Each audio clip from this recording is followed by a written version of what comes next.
Bom dia, meus queridos irmãos e irmãs da Seara Espírita.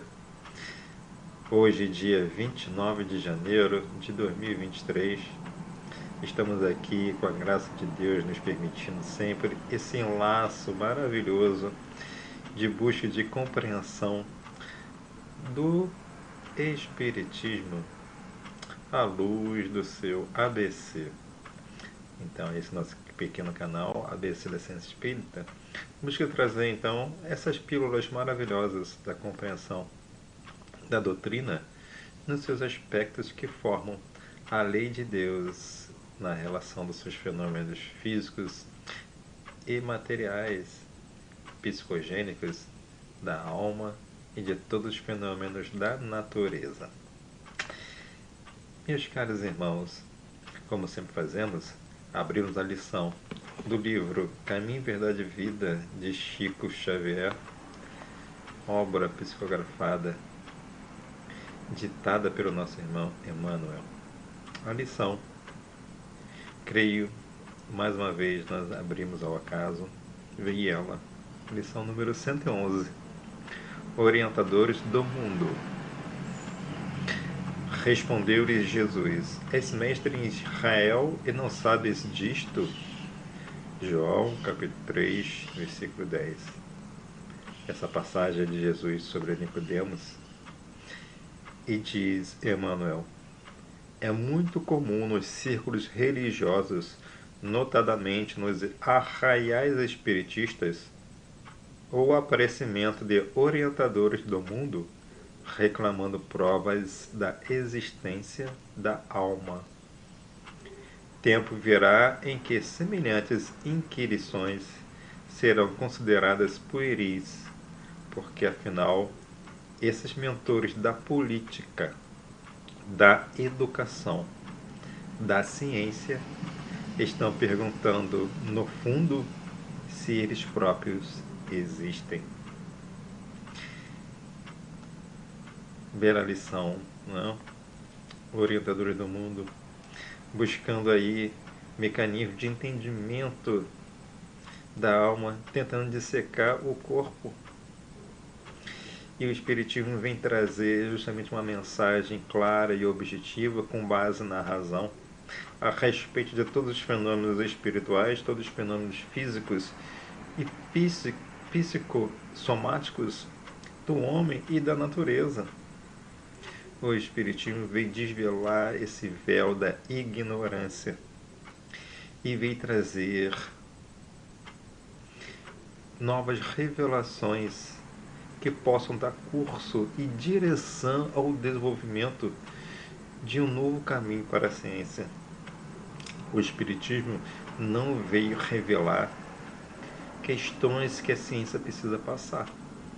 Ele veio trazer novas luzes sobre diversos fenômenos para que a ciência possa percorrer essas luzes e encontrar verdadeiramente o caminho preciso de ligação do homem com a lei natural divina.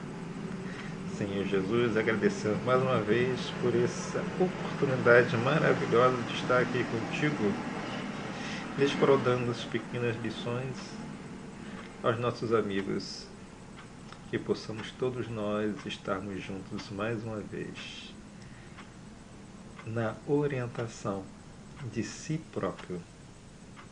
Que assim seja.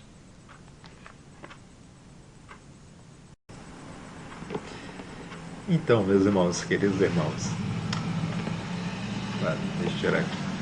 Então, hoje eu vou resolver fazer uma pequena mudança, né, nossos estudos, e vamos hoje estudar sobre o livre-arbítrio, o princípio fundamental do livre-arbítrio. Por quê? Nós estudamos nos 3 últimos capítulos, né, sobre os princípios da lei de Deus, né, o princípio da imutabilidade das leis de Deus. Nós estudamos sobre o princípio do conhecimento das leis de Deus que está na consciência humana, e todos os homens, Deus permitiu a todos os homens que conheçam a lei de Deus, pois ele está gravado na nossa consciência. E nós conhecemos o princípio maravilhoso da unidade e variedade, lá no capítulo da Gênesis, em que em tudo há uma unidade, em cada unidade também há uma variedade, ou seja, o Espírito ele é uno para todas as existências, a forma humana, o Espírito, mas ele encontra uma variedade de acordo com a necessidade de crescimento em todos os orbes. E no próprio orbe, como o planeta Terra, a gente verifica isso através das mutações genéticas que são necessárias para a transformação do corpo, a adaptação do corpo às realidades geográficas. E é assim em todo o universo. Então, nós entendemos que seria mais prudente, após entender esses três princípios da lei de Deus, entendermos como é possível seguir um caminho, como o homem pode seguir um caminho da lei de Deus. Que princípio seria esse fundamental para que possamos alcançar a lei de Deus com profundidade no nosso ser e tomar decisões corretas para o nosso desenvolvimento? Então, irmãos, primeira coisa a gente se pergunta, né? Deus dotou uns melhor do que outros para seguirem suas leis? Essa é a primeira pergunta. Se pessoas não conseguem ter um caminho mais apto, de melhor desenvolvimento, de melhor progresso, será que então Deus dotou uns melhor do que outros para seguirem as suas próprias leis, se Ele é soberano em justiça? Afinal, para que seguir a lei de Deus na visão, por exemplo, materialista? E a gente encontra isso, né, a primeira resposta, na pergunta 115, quando a Kardec pergunta aos espíritos, né, dos espíritos, uns terão sido criados bons e outros maus? Ou seja, Deus dotou uns melhor do que outros? A resposta dos espíritos: Deus criou todos os espíritos simples e ignorantes. Isto é, sem saber. A cada um deu determinada missão, com o fim de esclarecê-los e de os fazer chegar progressivamente à perfeição, pelo conhecimento da verdade, para aproximá-los de si. Nesta perfeição é que eles encontram a pura e eterna felicidade. Passando pelas provas que Deus lhes impõe, é que os espíritos adquirem aquele conhecimento. Que conhecimento? Conhecimento da verdade. Uns aceitam submisso essas provas e chegam mais depressa à meta que lhes foi assinada. Outros só suportam murmurando e, pela falta em que desse modo incorre, permanecem afastados da perfeição e da prometida felicidade. Olha, então vamos voltar aqui, meus irmãos. Deus dotou melhor alguns homens do que outros para seguir suas leis? Não, criou todos iguais, simples e ignorantes. A cada um deu uma prova, e por essa prova, cada um deve passar para o quê? Para alcançar a segunda pergunta. Para que seguir a lei de Deus? Para alcançar a perfeição, ou seja, a felicidade pura e eterna. E a segunda questão, ou terceira: se nós fomos criados simples e ignorantes, que força ou princípio permite ao homem seguir a lei de Deus? Será que existe alguma coisa, então, que faz com que difere uns seguindo esse compromisso, a perfeição, através do cumprimento das suas provas, e outros decaindo, e outros se paralisando, e outros blasfemando, reclamando das suas próprias provas? Existe então esse princípio? Alguma coisa? Como explicar isso então, se Deus criou todos iguais, simples e ignorantes? A resposta está na pergunta 122. Quando Kardec pergunta: faz exatamente essa pergunta de uma outra forma. Como podem os espíritos em sua origem, quando ainda não têm consciência de si mesmos, gozar da liberdade de escolha entre o bem e o mal? Pergunta maravilhosa de Kardec. E complemento: há neles algum princípio, qualquer tendência que os encaminhe para uma senda de preferência a outra? Então Kardec já demonstra aí na sua pergunta que deve, no seu pensamento pedagógico, né, cada um é criado simples e ignorante. Que princípio há que impulsione cada um a seguir um caminho ou outro, do bem e do mal? A resposta dos espíritos: o livre-arbítrio se desenvolve à medida que o espírito adquire a consciência de si mesmo. Isso é grafado no negrito nosso, tá bom? Então, já não haveria liberdade desde que a escolha fosse determinada por uma causa independente da vontade do espírito. A causa não está nele, está fora dele, nas influências a que cede em virtude da sua livre vontade. É o que se contém na grande figura emblemática da queda do homem e do pecado original. Uns cederam à tentação, outros resistiram. Aí está a explicação racional que o Espírito trouxe do motivo pelo qual existe na Bíblia, e aí acreditado por muitos, né, aquela figura, né, do Satanás, aquela figura da queda do homem no pecado original, que é na realidade o que é justamente uma figura alegórica para explicar que isso nós já explicamos lá atrás, né? Que os capelinos, quando vieram para cá, trouxeram no seu inconsciente as reminiscências de um planeta esplendoroso, e quando aqui chegaram, porque decaíram, foram transviados para cá, ou seja, eles foram expulsos de Capela para vivenciar uma existência de outras próprias, para que pudesse Capela seguir o seu curso natural de desenvolvimento, porque eles estavam atrasando o desenvolvimento, a passagem de Capela para um novo plano de organização planetária. Então, quando vieram para cá, sentiram no seu inconsciente o que? O problema justamente da queda. Então, meus irmãos, queridos irmãos, Kardec, então, ele no seu pensamento científico-pedagógico, ele intui-se de que, através de um raciocínio, se os homens foram criados, os espíritos simples e ignorantes, que princípio haveria então, se eles não tivessem nenhuma consciência que pudesse direcioná-los para a escolha entre o bem e o mal? Kardec buscando aí a ideia de alguma coisa, de algum princípio que pudesse orientar ou dar um caminho. Esse princípio, os espíritos respondem, então, é o livre-arbítrio, que se desenvolve à medida que o espírito adquire a consciência de si mesmo, através do que? Do seu processo de reencarnação.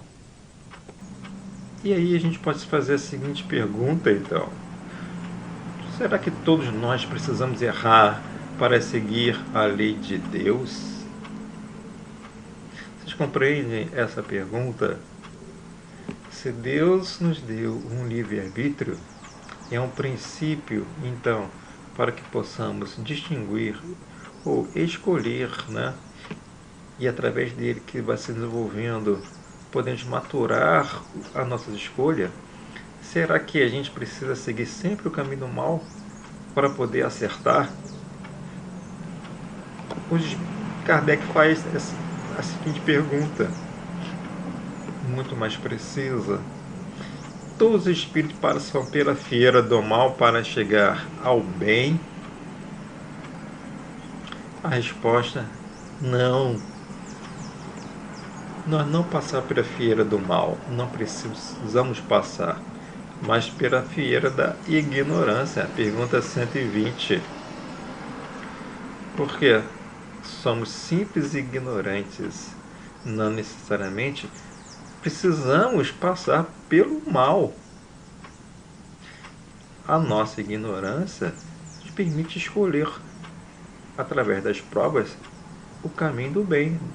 Nós ignoramos os acontecimentos, mas a nossa escolha nos permite encontrar o bom caminho sempre. Não precisamos passar pela feira do mal. Mas olha só como é racional. A ignorância dos acontecimentos, das decisões, sempre estará presente em nossas vidas. Porém, a cada estágio de crescimento, a cada estágio de desenvolvimento, através da nossa liberdade de escolha, podemos sempre escolher o caminho do bem para triunfarmos sobre a ignorância dos fatos. E vem a pergunta 121. Por que alguns espíritos seguiram então o caminho do bem e outros do mal? Resposta. Não têm eles o livre-arbítrio? Deus não os criou mal, os criou os simples e ignorantes, isto é, tendo tanta aptidão para o bem quanto para o mal. Os que são maus assim se tornaram por vontade própria. Então, diante da ignorância do seu crescimento, o livre-arbítrio permite que a escolha de qual caminho seguir. Só escolhe o caminho do mal se o determinado ser ele encontra nesse mal aquela sustentação para as suas paixões, dando ensejo ao que? Ao seu acrisolamento nas paixões mundanas. Mas a todos está, na realidade, estabelecido o caminho da ignorância, sempre presente nas nossas provas. Mas é o livre-arbítrio que nos dá a possibilidade de se desenvolver na nossa escolha.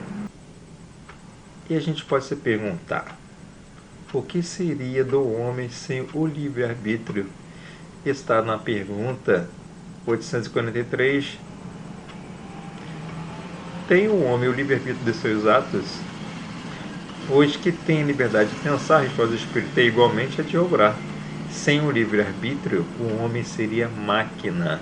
Então, o que seria um homem sem o livre-arbítrio? Essa grande liberdade de descortinar os horizontes entre o bem e o mal. Ele seria simples máquina. Ou seja, seria simplesmente um ser preso a um destino, preso aos acontecimentos, sem aquela liberdade de desenvolver-se. E aí uma pergunta importante sobre o livre-arbítrio e a encarnação. Olha essa pergunta 262. Como pode o espírito, que em sua origem é simples, ignorante e carecido de experiência, escolher uma existência com conhecimento de causa e ser responsável por essa escolha? Olha a pergunta maravilhosa que Kardec fez. A resposta dos espíritos. Deus lhe supra a inexperiência, traçando-lhe o caminho que deve seguir, como fazeis com a criancinha. Deixa-o, porém, pouco a pouco, à medida que o seu livre arbítrio se desenvolve. Senhor, de proceder à escolha, e só então é que muitas vezes lhe acontece extraviar-se, tomando o mau caminho, por desatender os conselhos dos bons espíritos. A isto é que se pode chamar a queda do homem. Mais uma vez aí a explicação da questão da queda, na pergunta 262, dizendo então, ou seja, que o livre-arbítrio, ele vai desenvolvendo e vai se desenvolvendo ao longo das nossas existências, até que, na realidade, o homem possa tomar consciência de si próprio. E nessa consciência de si próprio, ele vai, então, procedendo à escolha dos seus caminhos diante das provas que Deus nos traçou.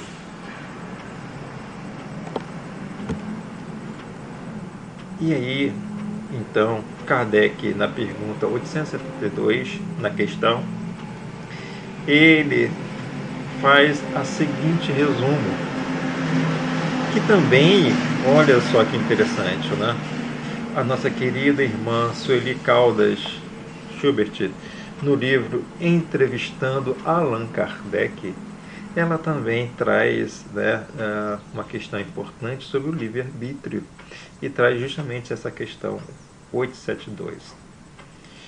Como Kardec então resume, o homem então não é fatalmente levado ao mal. Os atos que pratica não foram previamente determinados. Os crimes que comete não resultam de uma sentença do destino. Ele pode, por prova e por expiação, escolher uma existência em que seja arrastado ao crime, quer pelo meio onde se ache colocado, quer pelas circunstâncias que sobrevenham, mas será sempre livre de agir ou não agir.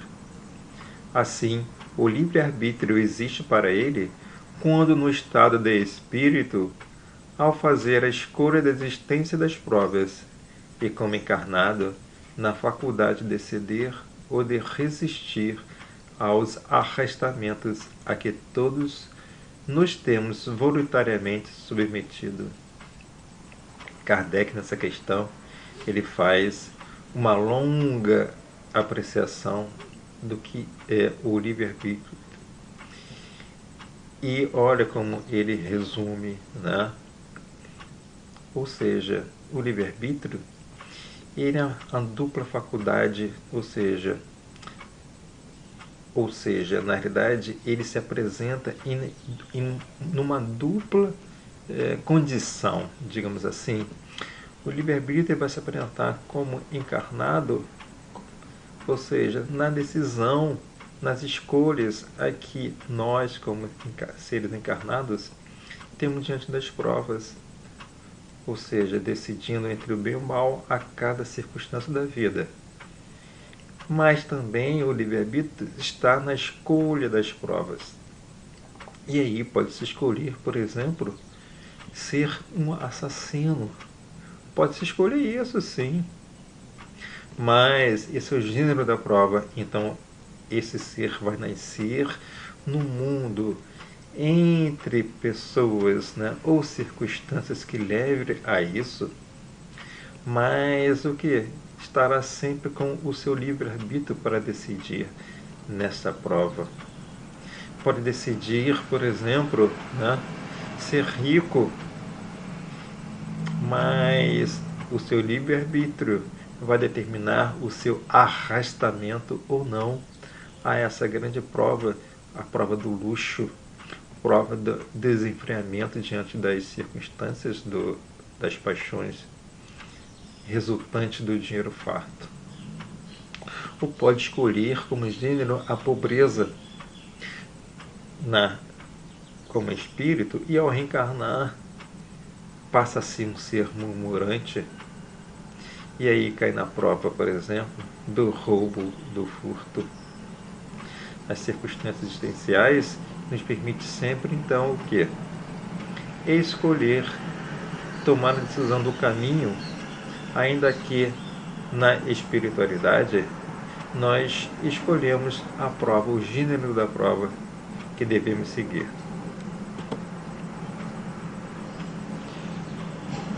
Então, se pergunta, o desenvolvimento do livre-arbítrio permite ao espírito escolher suas provas reencarnatórias? A resposta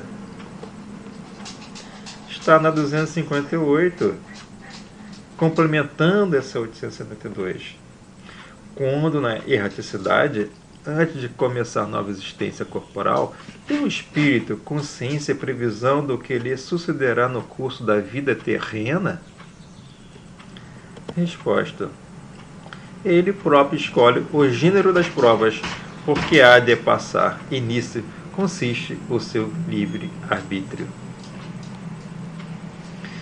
Ou seja, o livre-arbítrio determina a escolha das provas.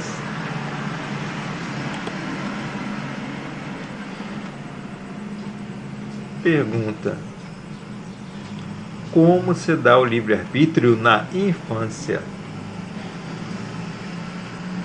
Está na pergunta 844. Do livre-arbítrio goza o homem desde o seu nascimento?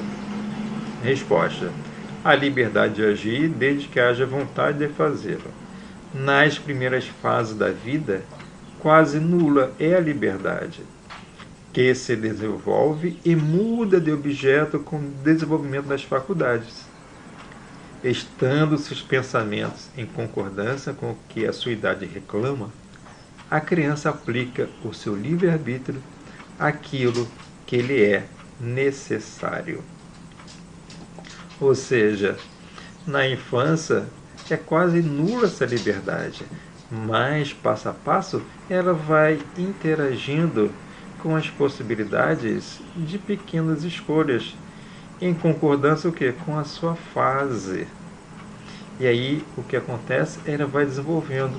E aí também torna o quê? Sozinha o papel o quê? Da educação, na orientação da escolha, na orientação do uso desse livre-arbítrio. Esse cachorrinho está aqui, entrou. E a pergunta que você pode se fazer a si mesmo: conta o homem somente com o livre-arbítrio para decidir entre o bem e o mal durante suas reencarnações? Está sujeito o homem ou a mulher à sorte, digamos assim, do seu livre-arbítrio? Que contaria, além desse livre-arbítrio, o homem e a mulher para decidir entre o bem e o mal? A resposta está na pergunta 501. Por que é oculta a ação dos espíritos sobre a nossa existência e por que, quando nos protegem, não o fazem de modo ostensivo?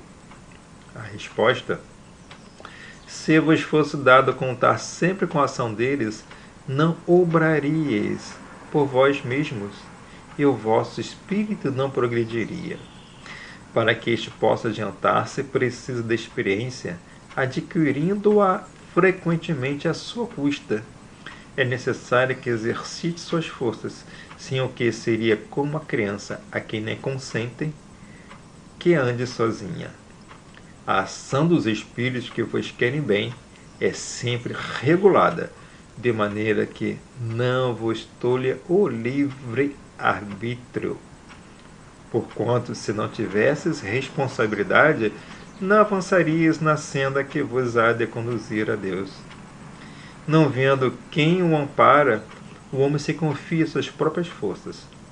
Sobre ele, entretanto, vela o seu guia, e de tempos a tempos se lembrada, advertindo-o do perigo.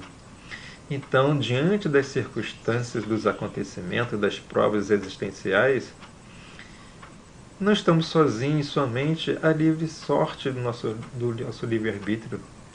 Podemos sim ter aquela inspiração sobre o caminho, tomar sobre o melhor caminho, mas temos sempre nós a responsabilidade da escolha, sem a qual não poderíamos nós adiantarmos, crescermos em experiência para adquirirmos o que?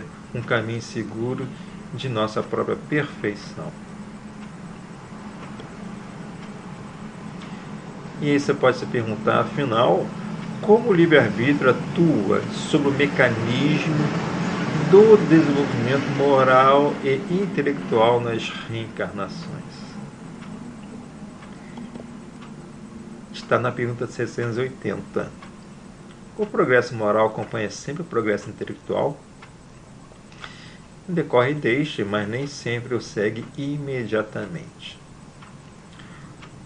A subpergunta: como pode o progresso intelectual engendrar o progresso moral? Fazendo compreensíveis o bem e o mal. O homem, desde então, pode escolher. O desenvolvimento do livre-arbítrio acompanha o da inteligência e aumenta a responsabilidade dos atos. No caso dos atos morais. Olha bem, como que o livre-arbítrio atua então nesse mecanismo entre o desenvolvimento intelectual e o moral. Fazendo compreender, escolhendo sempre entre o bem e o mal, o homem pode adquirir o que? Conhecimento. Ele vai desenvolver o que? A sua inteligência, dizendo, não, isso aqui me dá resultados maus, me dá resultados melhores. E aí vai aumentando, então, grau em grau, o seu desenvolvimento moral, sabendo que aquelas decisões, sempre que ele tomou para o bem, trouxe a ele um crescimento. E aí, então, o livre-arbítrio, ele vai acontecendo, então, vai se desenvolvendo também, acompanhando, então, o que?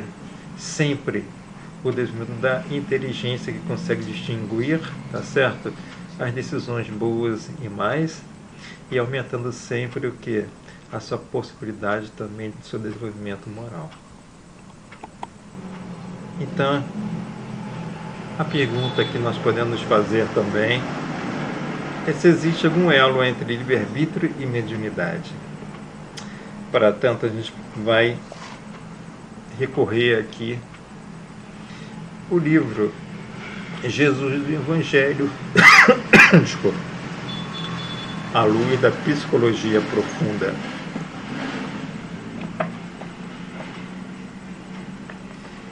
Está, né, a lição na página 205, e é a lição em que Joana de Ângeles discorre sobre o psicoterapeuta maior, que é Jesus.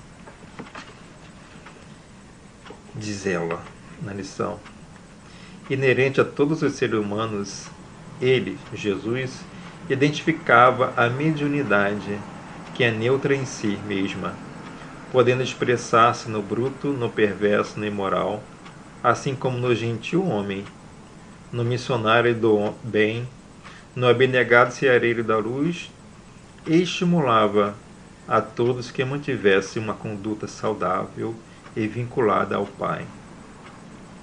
Causa surpresa constatar-se que, não poucas vezes, essa faculdade, ou seja, mediunidade, surge em pessoas moralmente descredenciadas para o seu exercício e que, por efeito, utilizam-na mal, complicando-se a si e aos outros confundindo.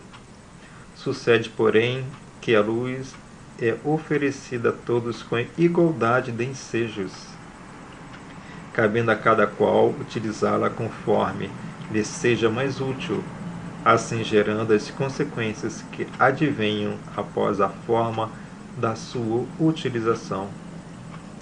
Ela proporciona o intercâmbio com os espíritos, abrindo as portas da imortalidade a todos.